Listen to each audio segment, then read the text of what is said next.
যখনই সময় পাবেন তিনটি দোয়া বেশি বেশি পাঠ করবেন। যদি কোনো বান্দা ঈমান ও ইখলাসের সাথে এই তিনটি দোয়া বেশি বেশি পাঠ করে আর মহান মালিক একবার কবুল করে নেন, তাহলে ওই বান্দা দুনিয়া এবং আখিরাতে সফলতা লাভ করবে। আল্লাহ রব্বুল আলামিন ওই বান্দাকে ক্ষমা করে দিবেন, তাকে রহমত দিয়ে ভরপুর করে দিবেন, তাকে হেদায়াত দান করবেন এবং তার রিজিকের পেরেশানি দূর করে দিবেন। সুবহানাল্লাহ, সুবহানাল্লাহি ওয়া বিহামদিহি, সুবহানাল্লাহিল আযীম। সেই তিনটি দোয়ার মধ্যে প্রথম দোয়াটি হচ্ছে আল্লাহুম্মা গফিরলি ওয়ারহামনি ওয়াহদিনি ওয়াআফিনি ওয়ারযুকনি। দোয়াটি আবারও বলছি, আল্লাহুম্মা গফিরলি ওয়ারহামনি ওয়াহদিনি ওয়াআফিনি ওয়ারযুকনি। ওগো আল্লাহ, আপনি আমাকে ক্ষমা করে দিন। মালিক রে, আপনি আমার উপর দয়া করুন। ও আমার মালিক, আপনি আমাকে হেদায়েত দান করুন।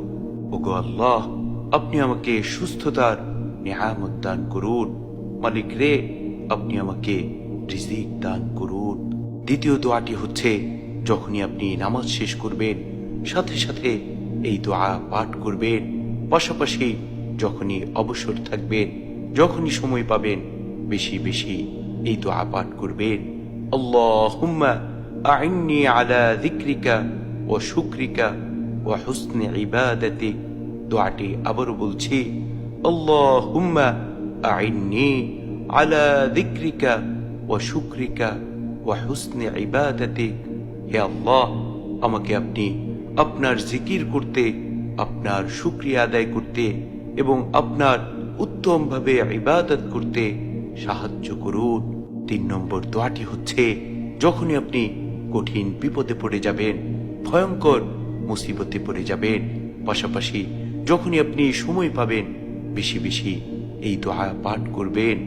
ইয়া হাইয়্যু ইয়া কাইয়্যুম বিরহমাতিকা আস্তাগীথ, ইয়া হাইয়্যু ইয়া কাইয়্যুম বিরহমাতিকা আস্তাগীথ।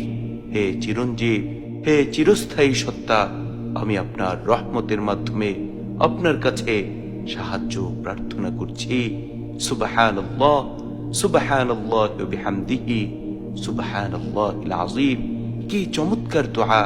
যদি কোনো বান্দা ইখলাসের সাথে বেশি বেশি এই দোয়াগুলো পাঠ করে, তাহলে ইনশাআল্লাহ ইনশাআল্লাহ রব্বে করিম তাকে দুনিয়া এবং আখিরাতে সফলতা দান করবেন। শুধু তাই নয়, বিপদে আপদে তাকে হেফাজত করবেন। আল্লাহ রব্বুল আলামিন আমাদেরকে বেশি বেশি মালিকের জিকির শুকরিয়া আদায় করার তৌফিক দান করুন। আমিন।